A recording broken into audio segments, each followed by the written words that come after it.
Hey, I want to go through the Olympics right quick through our team because I feel like our team did very well this year. At the moment, we have guaranteed 4 medals. We have O'Shea Jones still in there.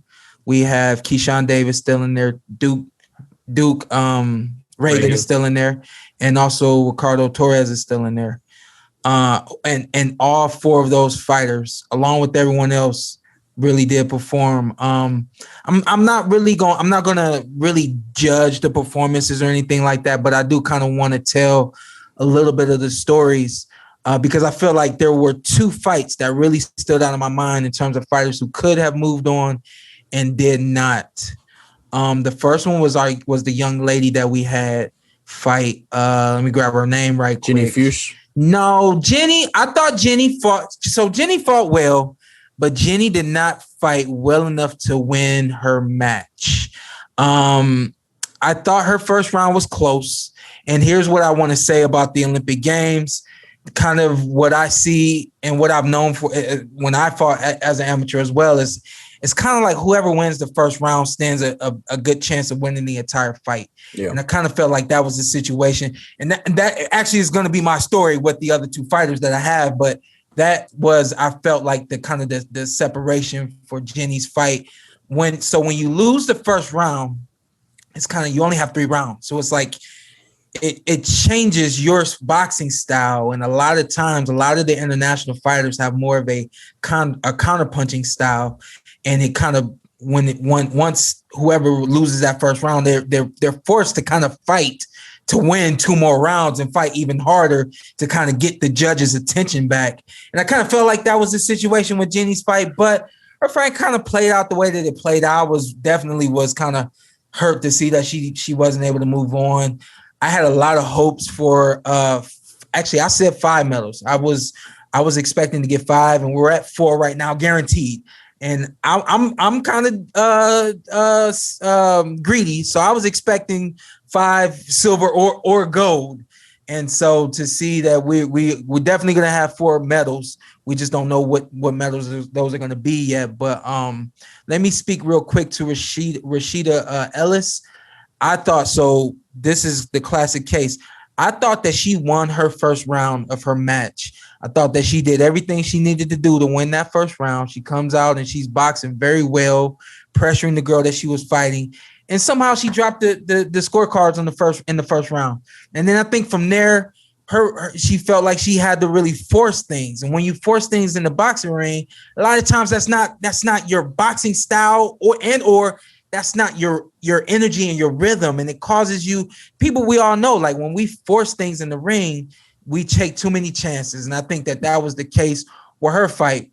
The other fight that really stuck out to me in terms of a fight that I thought could have gone differently, and there's no bias here, but Delonte Tiger Johnson, I was pissed that he did not win the first round against the Cuban fighter, last name Iglesias.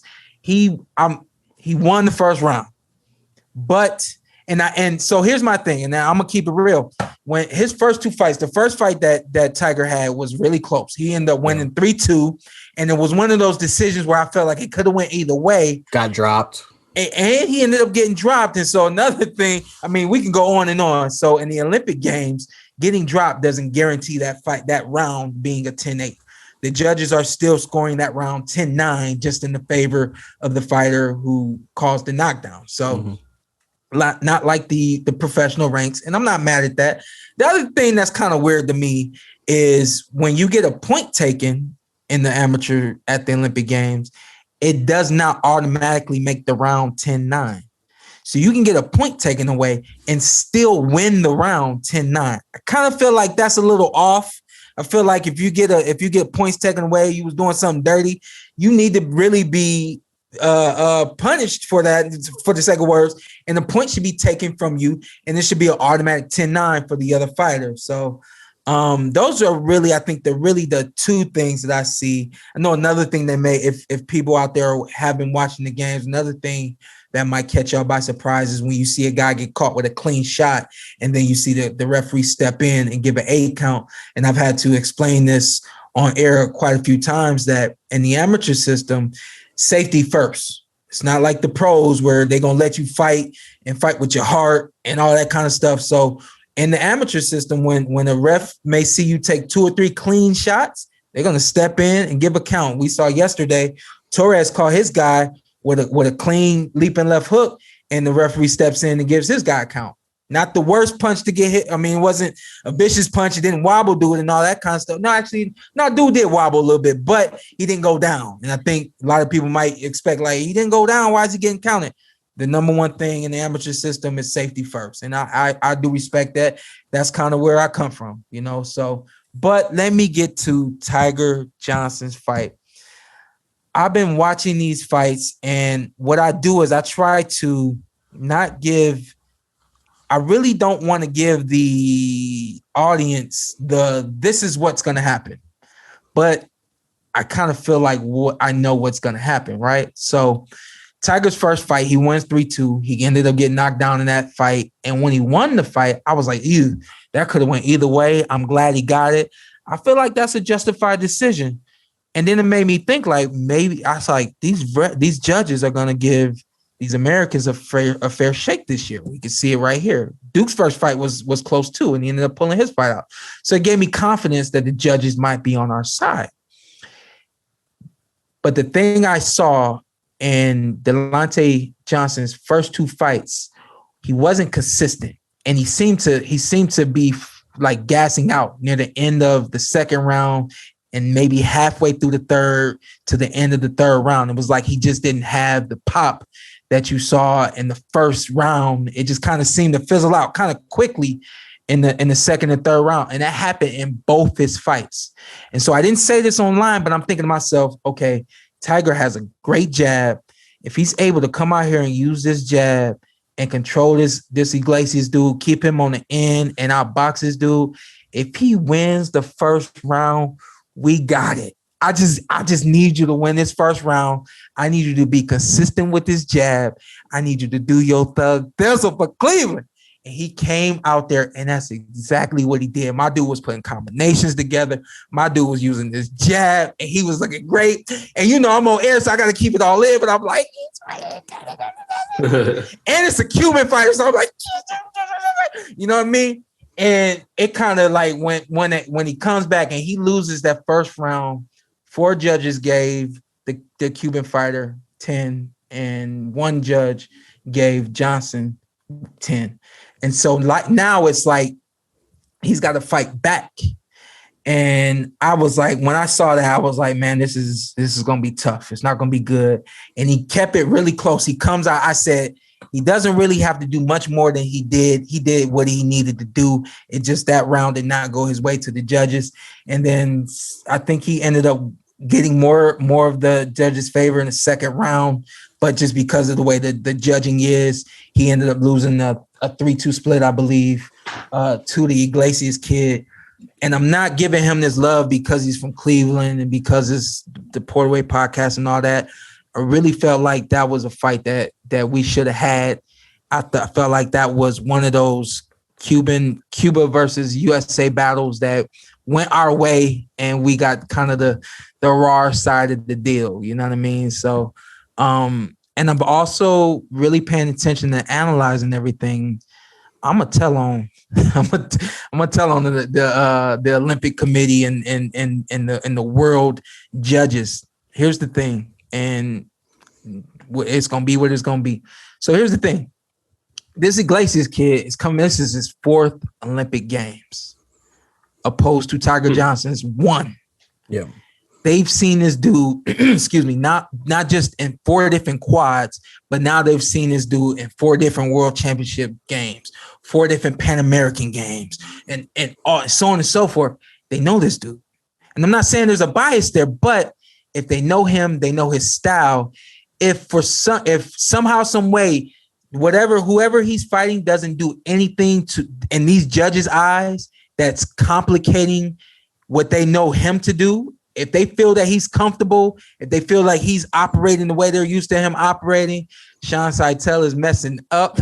No, I'm here. I'm good. Yeah, Sean, don't worry about it. All right. But if they don't see that kind of stuff, I really do feel like they're drawn to what they know, and they know these fighters because of these fighters going to multiple Olympic games and things like that. And I don't mean to say that these judges are biased. I just mean to say that when they're used to seeing that fighter, they're used to seeing that fighter's style and so on and so forth. I feel like when they don't see that guy disrupted at all, or to a certain degree, they may feel like he's doing what they're used to seeing him do. And I feel like, psychologically they see him winning fights, and no credit. No, I'm not taking any credit from Iglesias. He's an awesome fighter. Yeah. And he's in the championship against an awesome English fighter. This dude, Pat McCormick, is next. If he turns pro, he's next on the professional level. This is his second Olympic Games, I believe. So it's been an amazing ride so far. What you mentioned about the judges and maybe having just kind of a predisposition of, I know this guy. We've talked about that before on here about professional judges. So it's not just the Olympic judges. It's like your fight versus Zugas is when we brought up, where it's like, wait, that doesn't look like the Shawn Porter I'm familiar with. So it just kind of throws everything kind of out of whack. But it's I think that's to an extent just a natural human instinct. But it's like tough. But with the Olympics, Shawn, it's almost like you have to get the first round. Yeah. No. It's fight's your fight. Yeah. You got to because you can't come back. It's not like you have 9 rounds to come back. You got 2. Well, that was what was taught to me when I was in the amateur system. It was you have to go out there and make these judges take notice to you, and if you get their attention, then more times than not they'll be more I don't know what word I want to use there. Liable to give you maybe the to push the buttons for you because they saw you take control. They saw you go out there and pushing the pace and so on and so forth. So yourself on that one, it kind of hurt me, man. It didn't hurt me on a personal level. It hurt, honestly, it hurt me just like on a boxing level, because I felt like if he's consistent and if he boxes the way he can box, and out of those 3 fights that he had here, the third one was the one where he really put it down, and then it didn't go the way that he needed it to go. So, what's up? I'm Showtime Shawn Porter. I'm Ed. Follow me on IG, Ed with 2 T's. Let's do it. Let's do it again. Just introduce yourself. Okay. And then you tell them what to do. I'm Showtime Shawn Porter. I'm Anthony Brenagh. Carson A. Merk. Like, subscribe, comment. This is the Porter Way.